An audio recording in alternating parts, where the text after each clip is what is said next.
There were so many times that I wanted to quit YouTube. There were times when I would pour my heart and soul into a video only to not get the number of views that I wanted to. There were times when I genuinely wanted to help people with my area of expertise only to not get that much interest.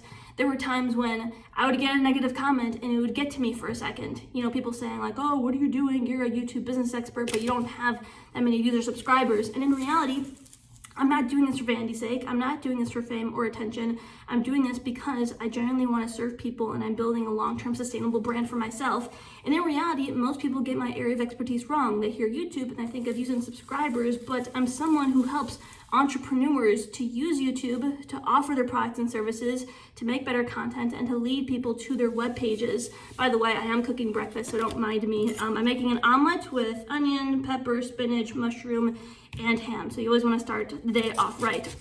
But I'm telling you all this because, you know, when it comes to YouTube, maybe you can relate to everything that I'm saying, and you really need to come back to, why are you doing this? Like seriously, if you're doing this just for fame and attention and to make money, I'm telling you, you are likely in it for the wrong reasons, and you're either going to burn out or quit. And for me, whenever I had the thought of quitting, I'm telling you, it only came for like a few seconds. It never lasted more than a couple minutes because I always bounced back into it. And you're going to experience that as you're going through this. There may be times when you think like, okay, why am I actually doing this? And you just need to remind yourself, but you shouldn't ever let that really last super long, because you just need to divorce the story of your limitations and marry the truth. I get that from Tony Robbins, because so many people are just so attached to these limiting beliefs. They don't truly serve them, but you really need to come back to your truth, your why. Why did you start this in the first place? Really come back to that. Seriously, answer that question. Why did you do this in the first place? Was it for a hobby? Was it to express your passion?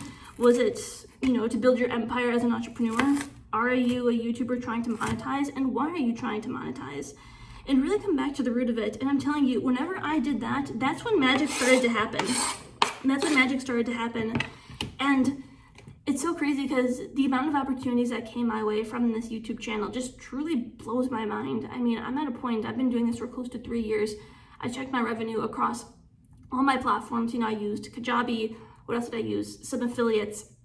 And I really added everything up, and everything is close to 200 grand.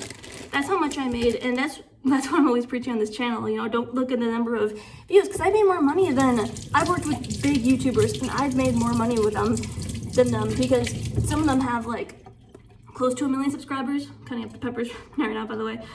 Some of them have close to like 1 million subscribers, and they haven't made as much money as me, which is why they hire me. And so for me, the reason I started all this was because, yes, I am an entrepreneur working to build my empire, so to say. What do I mean by that? So personal brand is actually one of the most valuable assets that you can have nowadays, especially with AI. Hear me out. A lot of people are worried about, oh, AI is taking over. You know, like if you have a personal brand, like it's over because AI is going to just be creating all this content and answering all people's questions. Yes, there is truth to that. Even now, if you go to Google, if you type in a question into Google, now like an AI answer appears towards the top of it. It's so funny because I actually use ChatGPT more than Google. When I'm at the grocery store, like for example, trying to make a recipe, I ask ChatGPT like, oh, what goes in this food? Because Google, it's like there's so many ads, there's so many like, you know, like links to click. In ChatGPT, there's none. Anyway, that's a different tangent. But the point is like, okay, let's say you're a chef. I just said that because I'm cooking. Let's say you're a chef. And let's say that, you know, you're monetized. Let's say you make money from affiliates. And then let's say that, you know, all of a sudden, like you're using Google SEO for people to discover you and search. But let's say all of a sudden, now this AI is taking over and people are relying on Google's AI to answer their questions about cooking. Well, let's say you have 2 chefs. One person just relied on SEO and on Google search. He's pretty much done. You know, like if AI takes over, like there's not much you can do to recover that because, you know, the AI is overpowering his search results.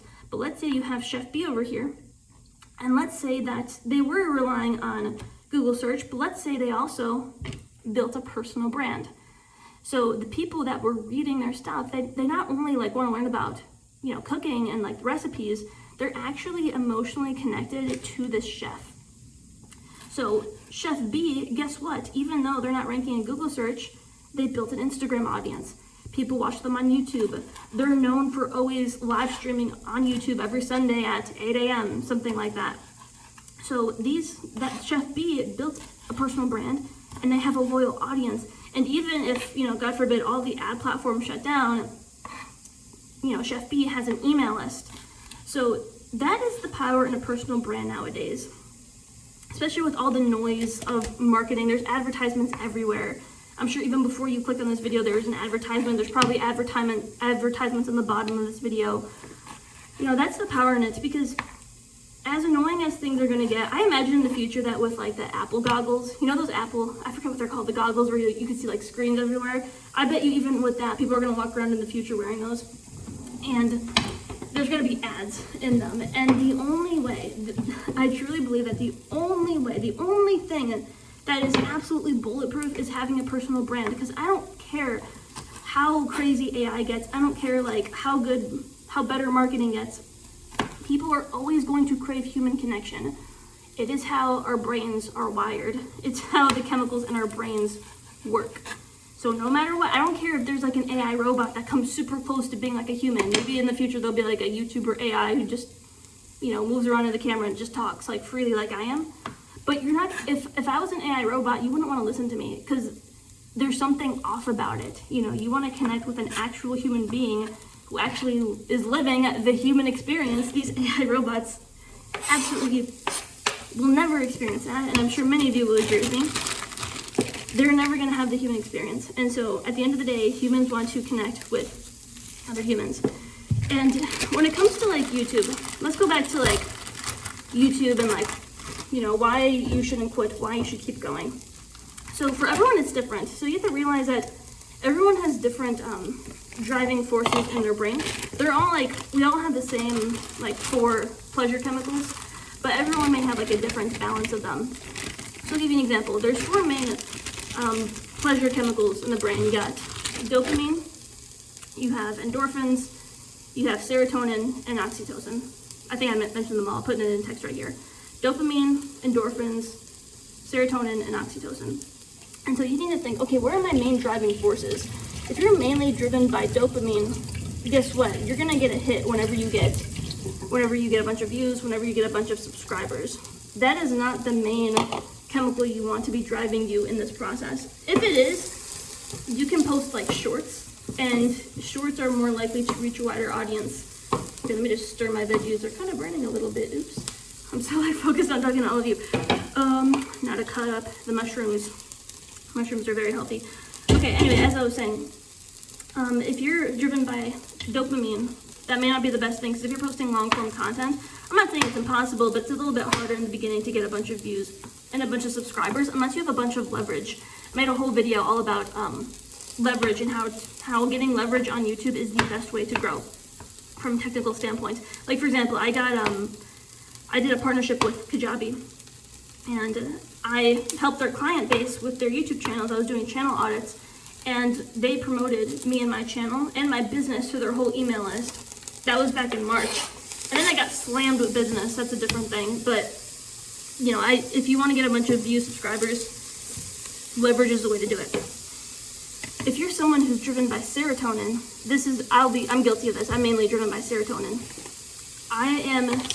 Serotonin is if you get an award or if you get recognized, you're gonna get a boost of serotonin. And it's not always ego based, if you will. It's more of it really comes back from our tribal times.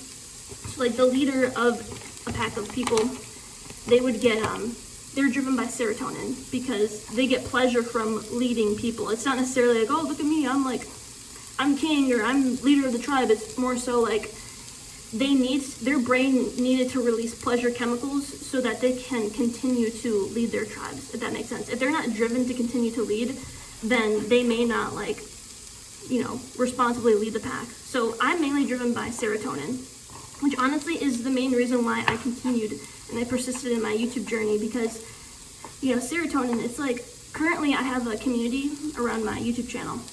I have my YouTube Business Accelerator, and I was thinking I'm the leader of this tribe. I'm the one setting the example. And so if I quit or if I did something crazy like that, that's not me being a good leader.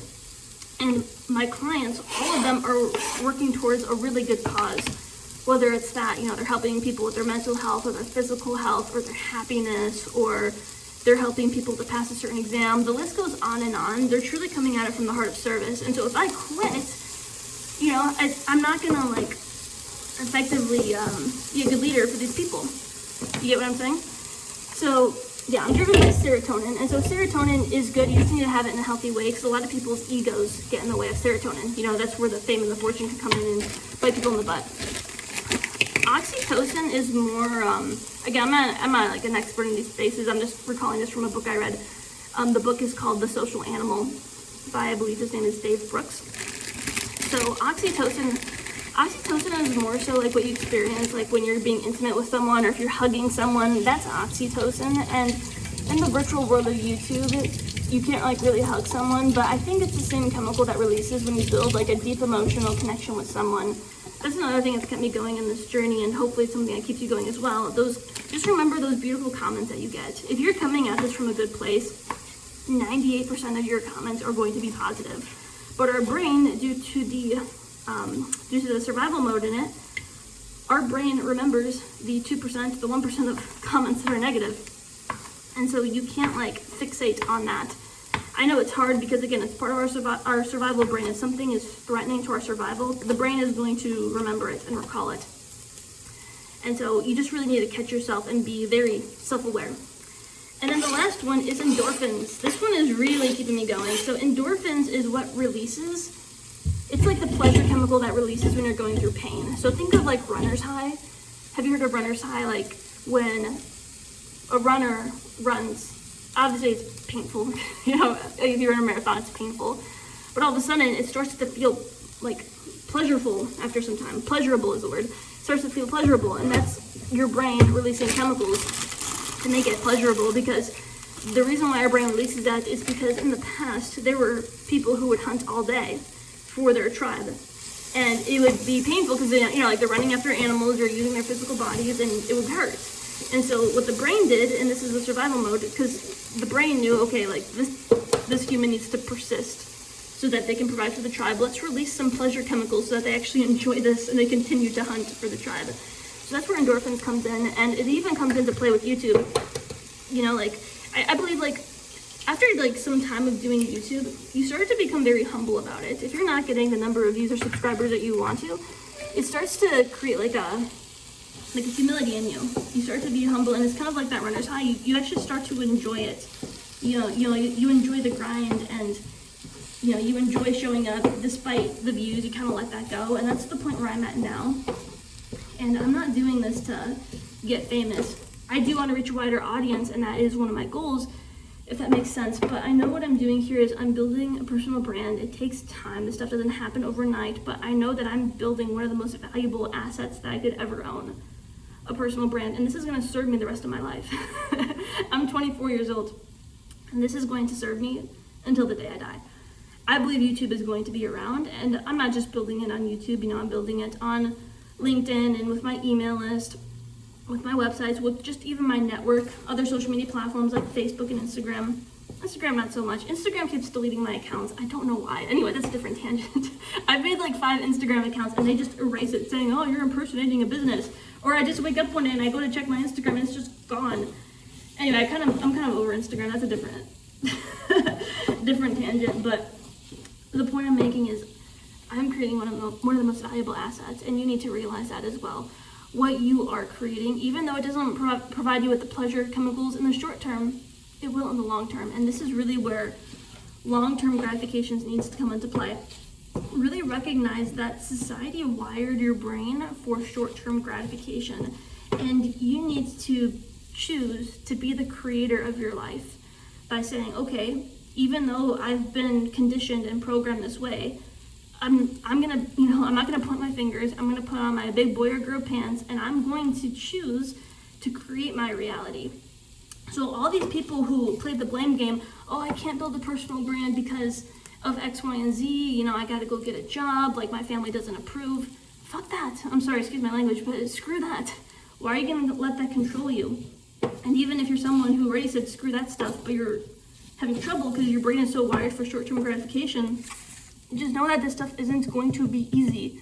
It is not, but I'm telling you, like, there is pleasure along the way, and there's so many like wins in between, because I've been doing this for 3 years, as I mentioned. I have close to, I forget, 3,600 or 700 subscribers. That's how much I have, but I've had so many wins from it. Do you know how many relationships I've built? People who I've met in person because they met me from my YouTube. I'm very careful about that. I don't meet with anyone because, you know, cybersecurity, and I'm aware that there's kidnappers out there. But I've gotten relationships built. I've attended online events, in-person events, collaborations, even with Kajabi. I've done in-person podcasts. And this year, I'm going to hit $250,000 in my business. And I'm going to continue. I'm never going to stop. And that's the beauty in it. And I don't need all these comments, and you don't either. And I think like my last few videos got like the most beautiful comments. And that just like really, you know, I continued to think about those, and I was like, that is why I'm doing this, to touch those people. And if you think about it, you know, not all superheroes wear capes. Hear me out on this. So people think, oh, in order to make an impact in the online world, you need to have like this massive audience. But that's not true, because I want you to think of your own life, and I want you to think of the people who've impacted your life the most. It could have been even like a stranger. It could have been someone in your family. The people who've impacted your life the most, they don't have like this huge audience. Think about it. It's likely maybe a stranger like saved your life, or I don't know, maybe like someone in your family was just really there for you. Those are the people who really impact your life. And I think society has just gotten so wacky that in order to impact someone's life online, you need to have all these followers, but you don't. And I believe that just by keeping, you know, so far it's been super intimate on my channel with my business. I think just by keeping it that way, I think that's why I've been able to impact these people the way that I have. And I believe even if I woke up tomorrow, say I woke up tomorrow and my channel just went viral overnight and I had all these subscribers, what I would do is, of course, I would still continue to make great content. I wouldn't let these brand sponsors like just take control of my stuff. No, like I would continue to be me. I would continue to show up in the best way that I can. I'd probably need to raise my prices because simple supply and demand. But the point is that I would still keep my circle intimate, because I know like if I had a group, because right now my accelerator group has about 20 people, but usually like maximum 10 people show up, and many people watch the recording, or many people have one-on-ones with me. I wouldn't want to have a group with like 50 people in it. I think maximum, probably maximum 20, but even I'm kind of hesitant with that, probably 15. No, I know that to make an impact on someone, you need to like pay attention to them, you know, truly. And I shouldn't just say that, like there's people like Tony Robbins, like for example, Tony Robbins had a big impact on me, but he doesn't even know who I am. So I shouldn't like quite say that, but I think all of you get the point that I'm making. Like you don't need to have a big audience to impact people. Not all superheroes wear capes, and you don't need to like, you know, fall into this notion that, oh, I'm not impacting anyone because I don't have a big audience.